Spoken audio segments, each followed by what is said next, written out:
Igama lami nguSiphamandla Madikizela. Kulali yasemqini ndikwi-team eNewcastle ekuposition number 2. Zonke igame esazidlalileyo ezibi-team ibi-team ibiqalwa kulonyaka uphelileyo. Kwi-team esakhulayo but ibonakalisa uba kukude apho iyakhona nangendlela enza ngayo kuba ayikabikho igame esiyibethiweyo sadlale i-draw ne-win. So eziba utrainer wabo edesemthandeni beyi-assistant coach ndiyakwazi ukumaneja izinto ezifana uba ndizimaneje etimini noba ke zikhona i-shortage ezikhona but siyakwazi kwezi zikhona uba sifikelele kuzo ngendlela. Mhlawumbi i-shortages ukuba zeziphi?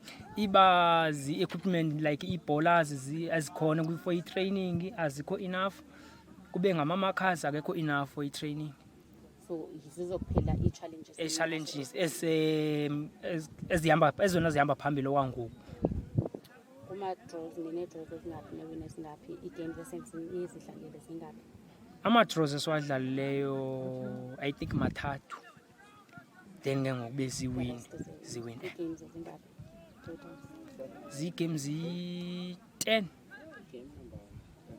Kabalala nje kokugqibela yintoni enenza niphumelele ngolu hlobo? Ithini secret behind le mpumelelo? Akho secret sinayo, kungekho nto sinayo futhi qha kukuthatha awumakhwenkwe kwezo ndawo siwadibanise kudlalwe ibhola leyo fanele uba ayayidlala nokuba sibambane sibe moya mnye sisonke sisuka kweya ndawo sisuka kuyo, sikwazi nje uba nawo angakwaziyo amakhwenkwe uba abe nezinto zokudlala siwazamele kusengexesha akwazi ukudlala afane nabanye abantwana. Inkosi Mhlekazi. Inkosi.